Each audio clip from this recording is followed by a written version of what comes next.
Madame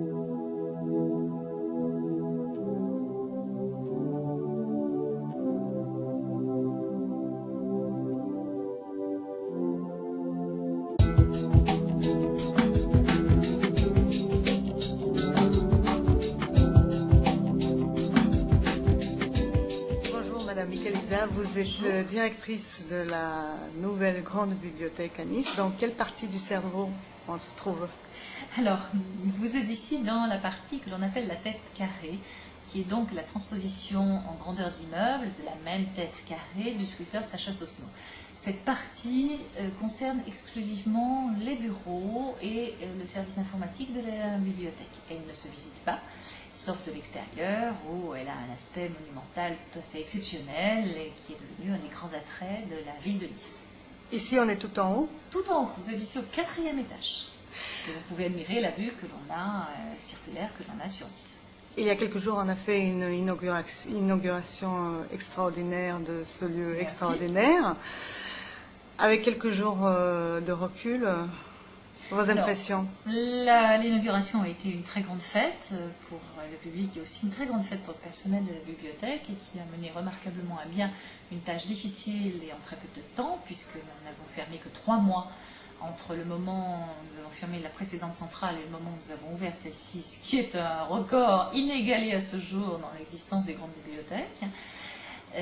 Nous avons donc eu le plaisir de fêter ça avec l'inauguration et puis nous avons ouvert mardi à 13h et nous avons connu un très grand succès auprès du public qui est venu en foule visiter mais aussi s'inscrire et emprunter. En chiffres? En chiffres, nous avons eu à peu près 2000 visiteurs dans les 5 premières heures de fonctionnement, puisque nous étions ouverts de 13h à 18h, et grosso modo 5000 emprunts, tous supports confondus. Pourquoi BMVR? Ça veut dire quoi exactement? Alors BMVR, ça veut dire Bibliothèque municipale à vocation régionale. C'est issu d'un programme prévu par l'État il y a quelques années, maintenant 7 ans, en contrepoids de la construction de la Bibliothèque nationale François Mitterrand, de façon à encourager les grandes villes de province à construire de grandes bibliothèques municipales. Donc le label était attribué à toute ville ou bassin de population de plus de 100 000 habitants, disposant d'un fonds de 250 000 documents, construisant plus de 10 000 mètres carrés et souhaitant travailler en réseau avec les bibliothèques du reste de la région. Combien d'abonnés pour le moment? L'ensemble du réseau actuellement, toujours l'ensemble du réseau, puisque la carte est valable sur la bibliothèque Nucera, mais aussi sur les bibliothèques de quartier ou sur les bus. Nous sommes à peu près à 70 000 lecteurs. Et ici, dans la nouvelle bibliothèque, qu'est-ce qu'on peut faire en tout, à part emprunter des œuvres? On peut faire beaucoup de choses. Beaucoup plus de choses que dans l'ancienne, bien entendu. Donc, effectivement, on peut emprunter classiquement des livres, mais aussi des disques, CD, cassettes, des vidéos, des DVD. Ça doit être extraordinaire d'être directrice d'un lieu comme ça. Tout à fait. C'est extraordinaire, c'est une longue aventure parce que c'est un projet qui a duré 7 ans, depuis le tout début jusqu'à aujourd'hui l'ouverture. C'est un projet auquel j'ai été associée puis j'ai dirigé. Et c'est toute une part de ma vie qui est arrivée à la conclusion et je souhaite surtout la mener encore quelques années sur la route du succès. Et le fait qu'elle porte le nom de Louis Nucera? Alors, le nom de Louis Nucera a été choisi à l'unanimité par le conseil municipal et le maire de la ville de Nice lors du décès malheureux de l'écrivain qui aimait Nice, qui en était un aficionado tout à fait remarquable et qui l'a chanté dans tout. Qu'est-ce que ça représente pour vous? C'est toujours très important qu'une bibliothèque porte le nom d'un écrivain. Et c'est encore plus important quand cet écrivain est vraiment un homme du pays, qui a aimé le pays et qui l'a fait connaître à l'intérieur de la France, mais aussi de manière internationale. Merci beaucoup. Et avant qu'on vous quitte, dites-nous juste, est-ce que c'est la tête carrée ou la tête au carré? D'après Sacha Sosno, qui nous en a donné l'appellation officielle, c'est la tête carrée.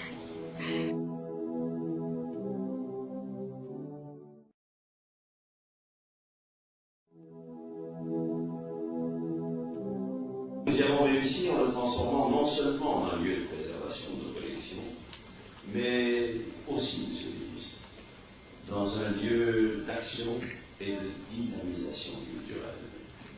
Une salle de prêt, une bibliothèque enfantine, une bibliothèque, un auditorium, une salle d'actualité, un espace d'exposition, une salle multimédia, une bibliothèque musique, musicales viennent compléter la salle de lecture. Grand niçois parmi les humbles niçois la plume légère, au verbe dru, au cœur immense, tu nous as donné l'âme, ton âme. Cette âme vivrait d'amour pour les chats, pour le vélo et pour Suzanne, évidemment, mais aussi pour Nice et pour les livres. Louis aimait les livres d'un amour d'amateur et d'artisan, conjuguant le goût pour la chose bien écrite et la méticulosité pour le mot exactement travaillé. Son âme vibre ici, aujourd'hui et toujours. Merci à tous, anonymes, administrateurs, bâtisseurs, élus, artistes. Merci, Monsieur le ministre. Merci. Saisi, séduit de la rencontre à laquelle vous nous invitez, de ce monument anthropomorphe qu'est la tête carrée, partie émergée de la nouvelle bibliothèque. Cette tête carrée, oui, a souhaité élire domicile dans un environnement familier à ses créateurs, sur une promenade des arts qui lui tendait les bras. La bibliothèque sur le premier lieu de rencontre avec le savoir, le premier lieu de rencontre avec la culture, le premier lieu de rencontre avec les autres, le premier lieu de rencontre avec le monde. C'est la raison pour laquelle les bibliothèques sont également des lieux de l'expression civique. J'observe d'ailleurs avec beaucoup d'intérêt et beaucoup de satisfaction que la signalétique de cette vaste salle où nous nous trouvons utilise très largement la Déclaration des droits de l'homme, le texte de la Déclaration des droits de l'homme et du citoyen de 1789. Je crois que c'est dans une bibliothèque qu'on apprend à exercer l'esprit critique, qui est le fondement même de la raison telle que nous l'entendons. C'est dans une bibliothèque qu'on apprend à rencontrer les autres et qu'on apprend à les respecter. J'observe également, Monsieur le maire, que vous avez fait le choix d'installer cette bibliothèque municipale à vocation régionale à côté du musée d'art moderne et d'art contemporain de Nice, reproduisant en quelque sorte la configuration du centre Pompidou, reproduisant le rapprochement d'une grande bibliothèque et d'un grand musée. Dans un instant, je vais rendre dans ce musée pour rendre une nouvelle fois hommage à sa femme. Hier déjà, en l'église Saint-Méry, on lui a rendu l'hommage de la nation. La ville de Nice, la personne de l'adjoint à la culture, était présente à cet hommage. En tout cas, je trouve très tonique pour le développement culturel qu'à l'avenir, dans cette ville, une grande bibliothèque puisse travailler en étroite liaison avec un grand musée. J'invite d'ailleurs les directeurs de l'une et de l'autre de ces institutions à se rapprocher si besoin était. J'imagine qu'ils l'ont déjà spontanément fait, en tout cas, à imaginer des modes de collaboration, des modes de coopération. Trop souvent, la vie porte par la volonté de tous ceux qui en ont soutenu la création, la ville, le département, la région, l'État, qui a pris une part très importante de votre mari, le nom de Louis Lucera. J'ai connu votre mari, et je sais qu'aujourd'hui, un certain nombre de ceux qui l'ont fait connaître, justement, ont fait le choix de venir ici à Nice. Notamment mon ami Yves Berger. Louis Lucera a participé à plusieurs reprises à des jurys de la ville de Paris, à l'époque où j'en étais directeur des affaires culturelles. Je savais l'immensité de son travail d'écrivain. Ces circonstances m'ont permis d'apprécier la réalité de l'homme délicat qu'il était. Et j'ai appris aussi à connaître son attachement à cette ville, à ce pays. C'était un histoire. Et je sais l'émotion qu'a suscité dans cette ville et dans toute la région sa disparition prématurée et accidentelle.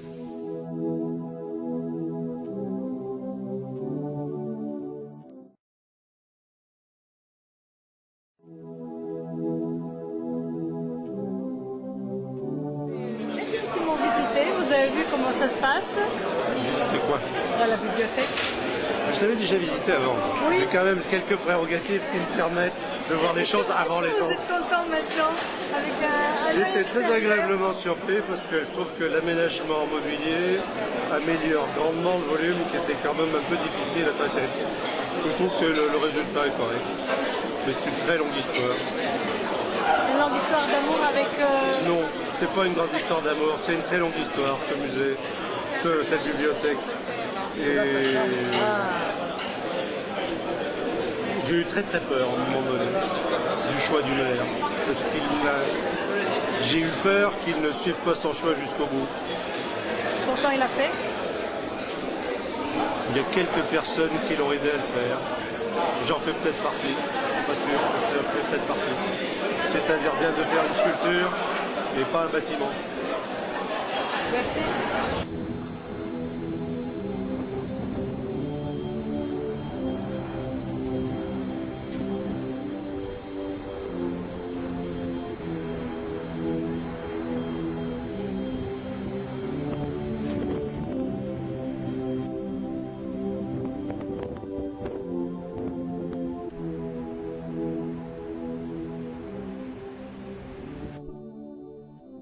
Comment allez-vous aujourd'hui, bien. M. Barthes?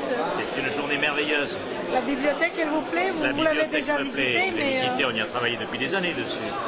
Mais c'est un hommage aussi qu'il faut rendre à l'ensemble d'ailleurs des équipes qui ont travaillé, qu'elles soient culturelles, techniques, mais c'est quelque chose de magnifique. Pour le savoir, l'intelligence, la beauté, et je crois que cela correspondra vraiment à ce que la ville voulait faire. Un beau parcours culturel. La culture à Nice, on a l'impression que ça marche bien quand même. Malgré tout ce que Mais les non. mauvaises langues... Oh, les mauvaises langues, je crois que les mauvaises langues, il n'y en a quand même pas beaucoup. Non, la culture marche bien, c'est un bon budget, plus de 13%, c'est quand même remarquable. C'est une volonté de dynamiser la ville en matière culturelle. Et vous savez, j'ai un autre grand projet, et le maire de Nice le soutient, il est tout à fait d'accord pour le réaliser. C'est dans une grande friche industrielle, les locaux Spada à Riquier, d'avoir là un endroit pour les créateurs, pour la création, avec des salles de répétition, avec des ateliers d'artistes, avec des lieux qui permettront à toutes celles et tous ceux qui ont quelque chose à dire, à s'exprimer en matière de l'art, de le faire. Et je crois que ce sera le prochain projet à mener dès demain matin.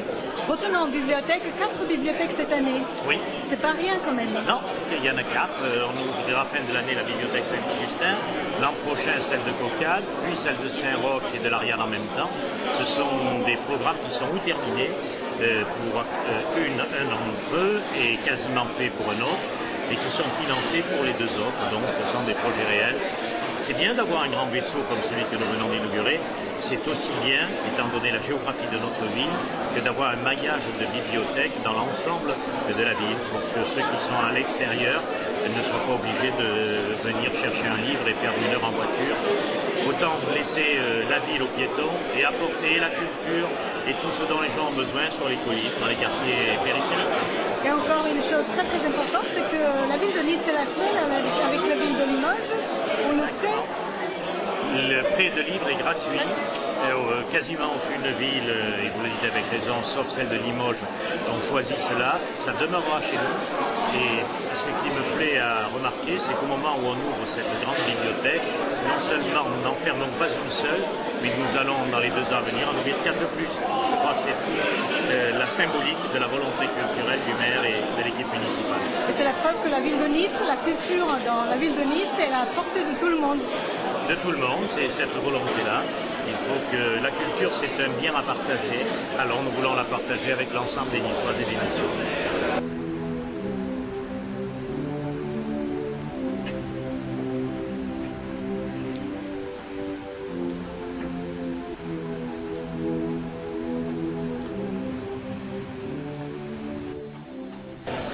Aujourd'hui, Oui. quelles sont vos impressions? L'impression, c'est l'émotion d'abord, d'une grande sculpture 28 mètres de haut, qui est le signal de la bibliothèque centrale, et l'émotion qu'on a trouvé l'argent. L'État, le département, la région, la ville, ça c'est un miracle. Quand les artistes trouvent l'argent. Et puis c'est un miracle parce que c'est la première sculpture habitée. Les gens vont vivre et travailler dans ma chose à moi. Et c'est le premier bâtiment d'aluminium. Et c'est le premier immeuble fait avec des des techniques maritimes de bateau à voile. Moi qui suis un marin, je suis ravi. Voilà un journaliste que je peux interviewer. Qu'est-ce qu'il pense aujourd'hui? De la nouvelle bibliothèque, vous y êtes pour quelque chose? Moi j'y suis pour rien, j'espère qu'il y aura un de mes livres, mais je suis surtout un grand fanatique de Sauce Claude. Et il a beaucoup de mérite. Effectivement, les écrivains, est-ce qu'ils vous ont inspiré quelque part? Oui, bien sûr. Tous les écrivains, moi je vis avec des livres depuis que je suis petit. Et mon rêve c'est d'être écrivain, mais j'ai pas ce talent. Donc je suis sculpteur ou peintre, sculpteur. Mais c'est mon rêve. Est-ce que vous pensez que les gens veulent venir ici? Ici, on va avoir, je crois, 2000 personnes par jour. On va voir. 2000 personnes parce qu'il y a 340 000 livres. Il y a des partitions de musique, c'est très bon pour les étudiants de musique.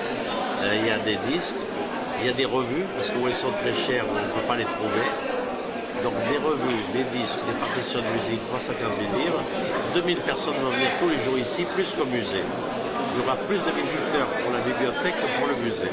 C'est une grande fierté pour vous quand même d'avoir fait une sculpture, la première sculpture habitée. Et de rentrer dans une ligne entre le théâtre de Nice, le musée d'art moderne et contemporain où nous sommes, et la bibliothèque. Donc il y a une ligne culturelle très forte. Et ça, c'est un plaisir au centre de la ville. Sacha Soussault, merci beaucoup. Merci à vous.